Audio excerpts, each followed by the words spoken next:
Bi, kayaknya Bi pernah cerita deh tentang pengalaman dulu pas sakit. Iya. Pas sakit itu kan Abi sempet sakit lama dan lumayan parah. Dan ternyata sembuhnya itu dengan salah satu doa. Bisa diceritain nggak Bi doa apa? Dan gimana sih prosesnya kok bisa sembuh pakai doa itu? Iya. Dulu emang pernah Abi mengalami kecelakaan ketika mondok di Grabyak, Yogyakarta. Oh ya? Pada waktu itu Abi habis makan di warung, terus pulang kembali naik sepeda ontel. Nah, ketika masuk Gang Cuwiri itu ya dekat itu komplek H itu. Jadi kalau lewat Gang Cuwiri itu bisa masuk lewat situ, pintu gerbang yang bagian utara komplek H. Komplek H itu dulu termasuk pondok pesantren Al Munawir Grabyak sana. Oke. Nah, ketika masuk gang itu ada anak muda yang ngebut, terus Abi tabrak langsung nggak sadarkan diri Abi. Terus dibawa ke rumah sakit, dibawa ke ICU, kemudian ditangani oleh dokter. Dokter memutuskan untuk Abi ini harus dioperasi. Itu satu-satunya caranya. Terus kemudian setelah dioperasi itu Abi masih dalam keadaan penyembuhan ya. Itu ternyata tidak mudah menurut dokter untuk mengembalikan kesehatannya. Bahkan dokter itu mengatakan kalau anak ini sembuh, ini merupakan mukjizat. Wow. Bahkan saya diprediksi oleh dokter tidak bisa berpikir dengan normal, tidak seperti sebelumnya ya. Tapi Allah SWT kan maha kuasa. Memang pada waktu itu Abi mengalami kesulitan untuk membaca. Bahkan membaca koran yang bentuk berita itu Abi membaca 5 menit itu tidak paham dan ngeluh. Tidak paham dan ngeluh. Itu berlangsung beberapa bulan, bahkan 3 bulan, 2 bulan.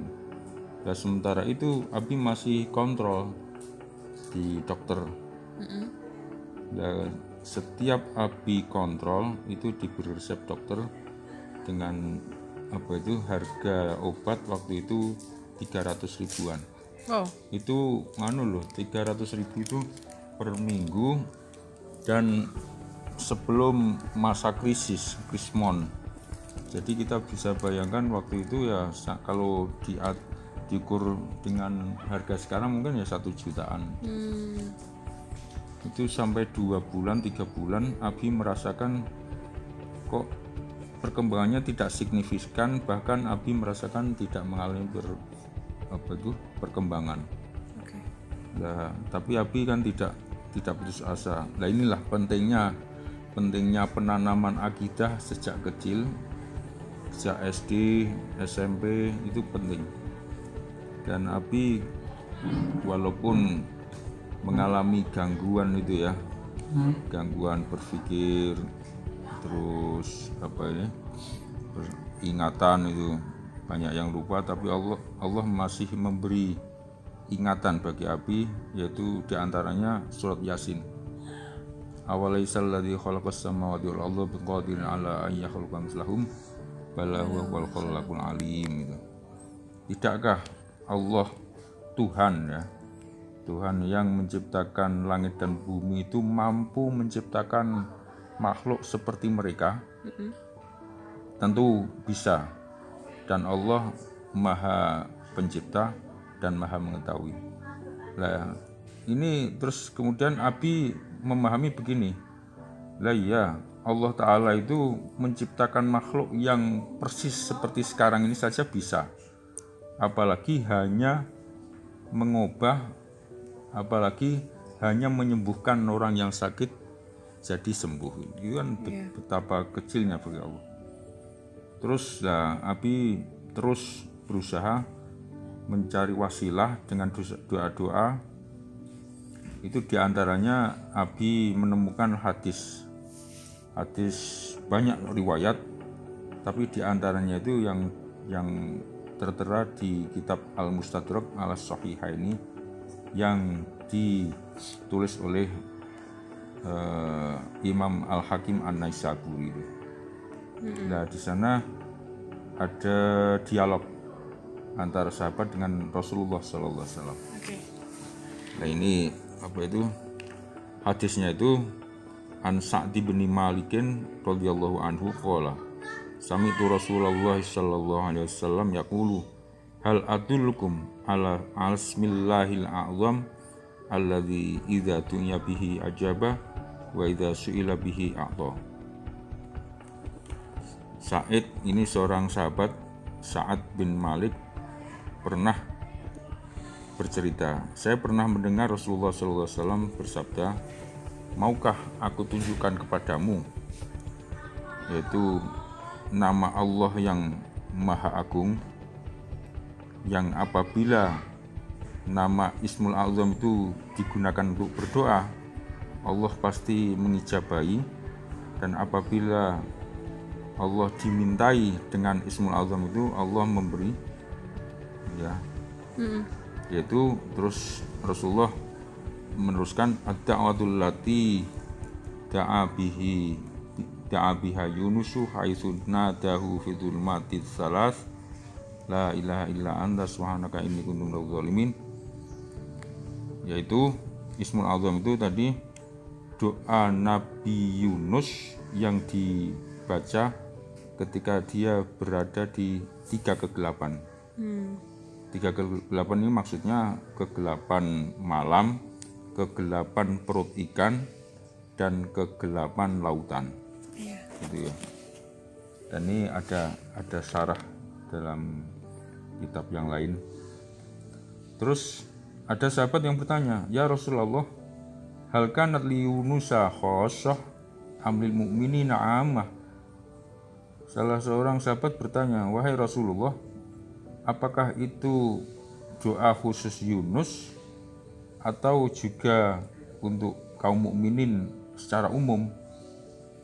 Terus Rasulullah menjawab, ala tasma'u qaulallahi azza wa jalla a'udzubillahi minasyaitonir rajim wa najjaynahu minal ghammi wa kadzalika nunjil mu'minin.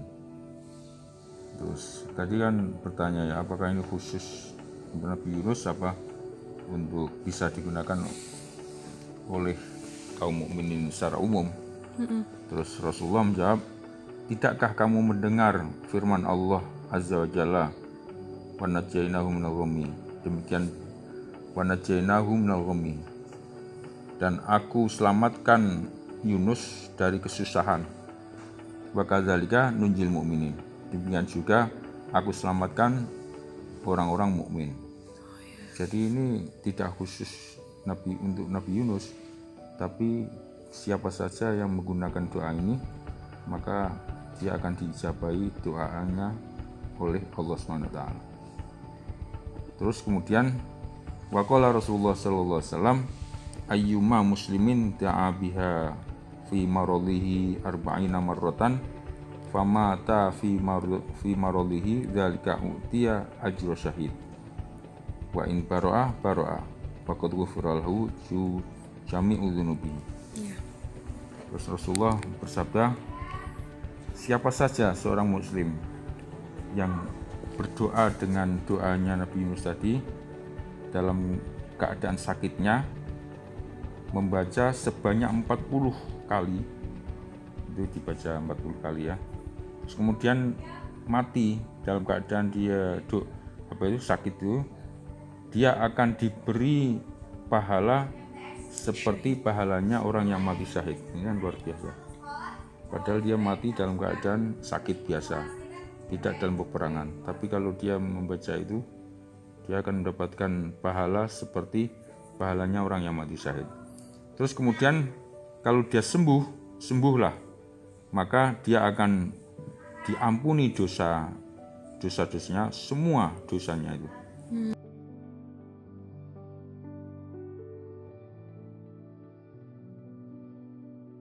Nah ini, terus kemudian ini Abi praktekkan. Di samping Abi membaca ini, juga membaca kitab yang lain. Bagaimana mempraktekkan ini, mengamalkan hadis ini. Ada yang mengatakan setelah setelah sholat 2 rakaat, lebih bagus kalau sholat tahajud atau sholat hajat, terus kemudian sujud lagi itu. Setelah assalamualaikum warahmatullahi kan selesai sholat. Kemudian membaca doa ini, la ilaha illa anta subhanaka inni kuntu minadz dzalimin, itu dibaca dengan ketika posisinya dalam keadaan ini sujud. Jadi setelah selesai sholat dia sujud lagi membaca la ilaha illa anta subhanaka inni kuntu minadz dzalimin sebanyak 40 kali. Oke, jadi setelah salam, kanan kiri terus langsung sujud lagi, baca 40 kali. Iya, itu. Nah, pada waktu itu Abi masih enggak kuat langsung membaca 40 kali, enggak kuat, masih baru 3 kali la ilaha illa anta subhanaka inni kuntu minadz dzalimin, la ilaha illa anta subhanaka inni kuntu minadz dzalimin, la ilaha illa anta subhanaka inni kuntu minadz dzalimin. Ini langsung tang peningnya minta ampun. Terus kemudian bangun dari sujud, Abi lanjutkan dengan duduk, melanjutkan sebanyak 40 kali. Tapi Abi bertekad besok malamnya harus tambah lagi, tidak hanya 3 kali tapi sampai kuat. Terus setiap malam begitu sampai akhirnya kuat membaca sampai 40 kali, dan itu Abi lanjutkan sampai 40 hari juga. Oke. 40 hari juga. Nah itu bukan main, luar biasa. Dan pada waktu itu Abi nekatnya begini, nekatnya tidak kontrol lagi ke dokter, tapi mengandalkan kasih sayang Allah, rahmat Allah, karena itu janji Rasulullah. Tapi makan obat nggak? Enggak. Selama 40 hari itu enggak? Iya, enggak. Pokoknya selamanya sampai sekarang. Oke. Enggak minum obat lagi, obat yang terkait dengan kondisi kepala Abi itu enggak sampai sekarang. Alhamdulillah. Dan ini Abi begitu yakin dengan kebenaran sabda Rasulullah. Ini hadis ini kan sahih. Ya. Sahih dan yaitu entah Allah memberi keyakinan begitu kuat sehingga Abi cukup dengan ikhtiar itu saja. Ya paling ya kalau yang lain paling pijet atau minum madu atau apa, itu pun jarang. Ya, jadi yang Abi rasakan itu adalah barokah dari doanya Nabi Yunus yang disebut Zunnun itu. Zunnun itu adalah orang yang mempunyai ikan, karena dia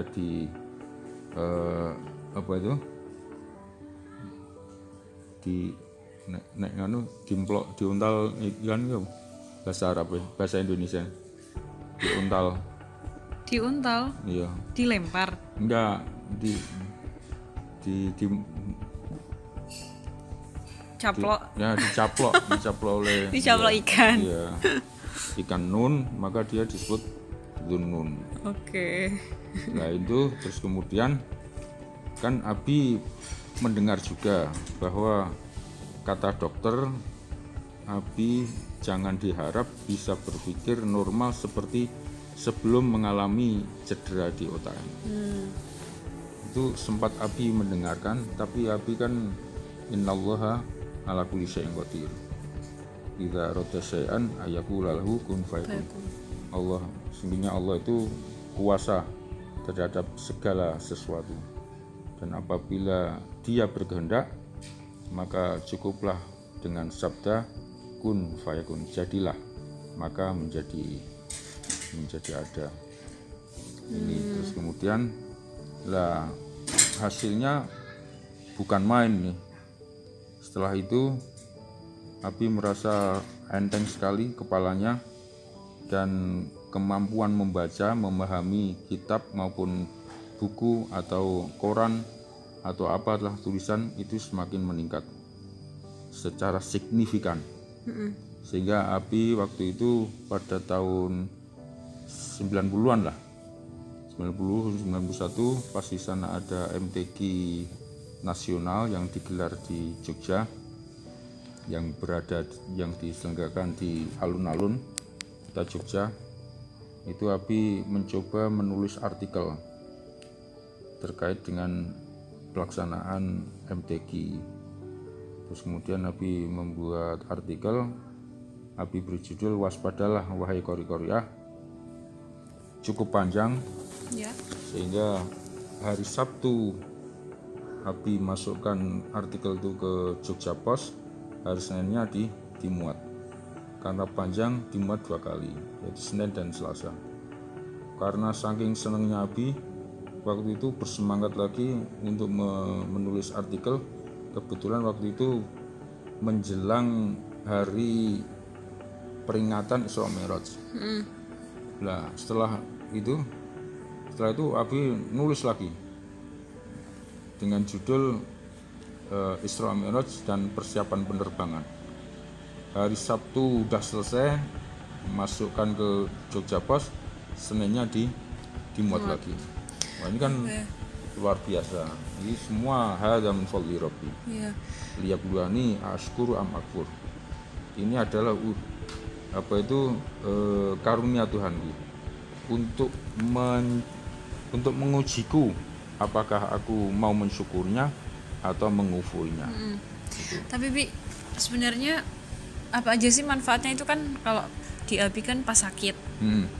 Kalau kita nih misalnya pas sedih atau pas apa, bisa nggak sih dipraktekkan? Bisa. Ini coba tadi redaksinya kan hal adullukum ala bismillahil azam alladzi idza dunya bihi ajaba wa idza su'ila bihi a'ta. Maukah aku tunjukkan tentang Ismul Azam, Ismullahil Azam, apabila Ismul Azam ini digunakan untuk berdoa, Allah diminta dengan menggunakan doa itu, Allah pasti ngijabai. Dan apabila Allah diminta, pasti Allah memberi. Berarti ini seperti wasilah doa gitu ya? Iya, wasilah doa. Dan ini kan tadi dicontohkan orang yang ayyuma muslimin idza ta'biha fi maradi arba'ina maratan famata dan lain sebagainya, itu kan itu bisa juga untuk orang yang sedang sakit. Nah, ini kalau redaksi atas matannya ya, matan hadisnya itu pokoknya apapun. Terus ada lagi hadis ya. Ini ala ukhbirukum au uhadditsukum bisyai'in idza nazala birajulin minkum karbun au balaun min amrid dunya da'abihi fafarraja anhu. Maukah kamu maka aku beri kabar kepadamu, atau maukah aku ceritakan kepadamu tentang sesuatu. Apabila seseorang ditimpa kesedihan atau tertimpa bala, baik itu bala yang berupa permasalahan dunia, terus kemudian dia berdoa dengan doa tadi, maka Allah akan menghilangkan kesusahannya dan balanya. Faqalu bala, mereka para sahabat menjawab bala, ya Rasulullah. Terus kemudian doa udhinnun, yaitu doa tadi adalah doanya Nabi Yunus yang diberi julukan Zunnun, yaitu la ilaha illa anta subhanaka, tiada Tuhan kecuali engkau, maha suci engkau, inni kuntu minadh dhalimin, sesungguhnya aku termasuk orang-orang yang menganiaya diri.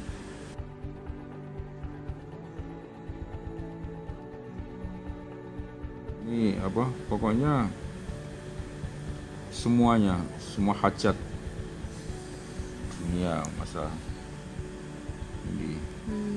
ini juga ada hadis sahih, ini juga diriwayatkan oleh Imam Al-Hakim, dakwatu Zinnun idza da'a wa huwa fi batnil hut la ilaha illa anta subhanaka inni kuntu minadz zalimin innahu lam yad'u biha muslimun fi syai'in qattu illa stajaballahu lahu biha. Ya, doa Nabi Yunus yang dijuluki Zunnun, ketika doa itu dipanjatkan pada saat dia berada di perut ikan, yaitu la ilaha illa anta subhanaka inni kuntu minadz zalimin, maka tidak ada seorang muslim pun yang berdoa untuk suatu keperluan apapun juga fi syai'in qattu, ya, illa stajaballahu lahu, tentu Allah mengijabahi doanya. Ini merupakan itu jaminan dari Rasulullah. Innahu lam yad'u biha muslimun, sesungguhnya tidaklah seorang muslim berdoa, ya, dengan doa ini tadi la ilaha illa dalam fi syai'in qattu, dalam hajat apapun, ya, itu tentu Allah mengijabahi doanya. Hadza hadisun sahihul isnad walam yukhrijahu atau walam yukharrijahu. Ini adalah hadis yang sahih sanadnya, walaupun demikian Imam Bukhari tidak meriwayatkannya atau tidak mentakhrijnya, tapi ini sebenarnya hadisnya sahih. Kan tidak semua hadis yang diriwayatkan selain Imam Bukhari itu kan banyak juga yang sahih. Jadi kesahihan hadis baik sanad maupun matan itu tidak dimonopoli oleh Imam Bukhari dan Muslim saja. Jadi emang dahsyat banget ya, manfaat ketika membaca doa dari doanya Nabi Yunus ketika di dalam perut ikan. Dan ini kan kalau menurut penjelasan kitab yang lain tadi, itu dibaca dengan sujud, gitu ya. Itu kan ada hadis, ya. Jadi posisi seorang yang paling dengan Allah itu ketika dia dalam keadaan sujud. Itu pertama.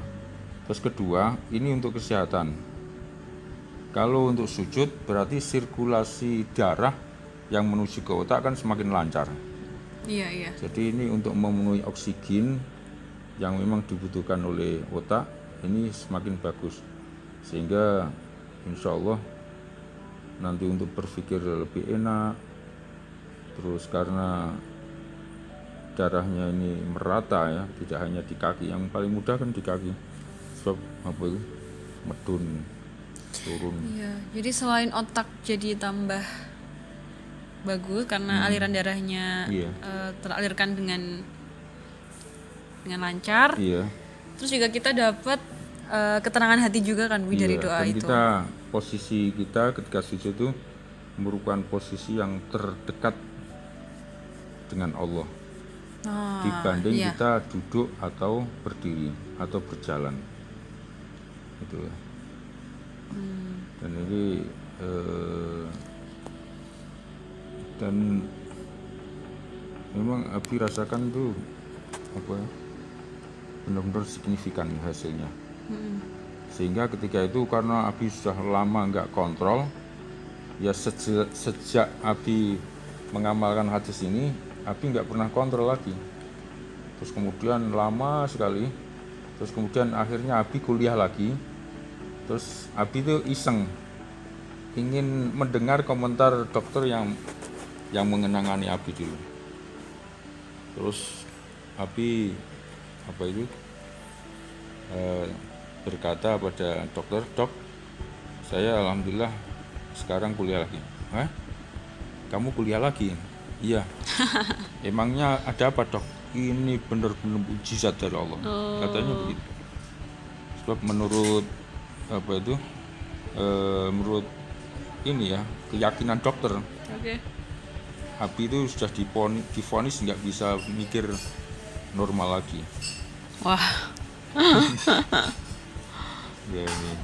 Bahkan berdasarkan pengalaman ini, Abi menulis skripsi dengan judul Interaksi antara hati dan akal dalam Al-Quran.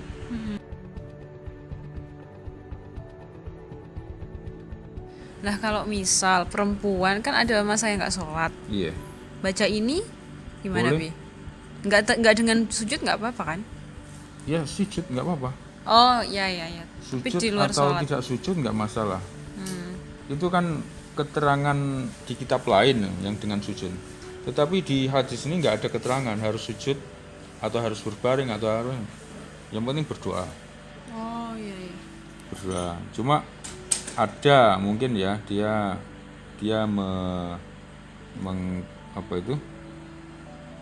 mengintegrasikan dari berbagai keterangan. Oh, kalau doa posisi seseorang yang paling dekat dengan Allah itu ketika dia sujud.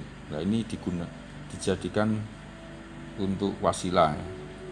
Terus kemudian doa ini doa yang sudah mendapatkan jaminan dari Rasulullah, dipadukan itu. Oh iya. Terus kemudian, lah ini yang dipraktekkan Nabi itu. Oke.